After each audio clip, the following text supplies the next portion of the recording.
Kinababaliwan ngayon ng mga kabataan ang mga tagalized anime.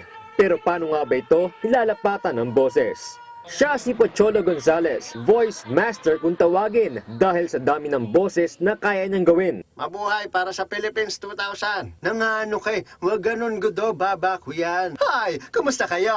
Mabuhay mga Pilipina. At dahil dito, hindi namin kayo tatantaran. Hey, come on, Patrick. My name is SpongeBob.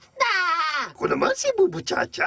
Ayon sa kanya, may iba't ibang teknik ang pagboboses. Top of head, yung mga tiny voice. Behind the eyes, yung nasal, yan. Crisp, yung ako ganun. Hoy. Kunwari, mahaba yung baba, mag-iiba rin yung boses mo. Tapos pwede mong bilisan yung facing, yung, Ano, mabilis ako magsalita. Ako naman, mabagal magsalita. so dalawang karakter na kagad yun. Pwede mo rin yung, Mataas. Pwede mong garal-garal. i-combine mo iba't ibang style. Napakarami mong boses ng makikreate. Dagdag pa niya, dapat ilagay ang sarili sa katauhan ng binobosesan upang makuha ang tamang boses. Hindi lang sa bunganga lumalabas yung tunog, kung hindi, dapat dumaraan yan sa puso.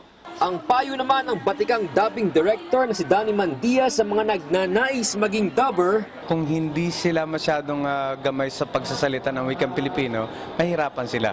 At saka wika natin ito, kaya nga Tagalized program itong mga ginagawa natin. Ang dubbing kasi sa form of art, kinakailangan may passion ka talaga. Nakasalalay dito yung mga batang nanonood.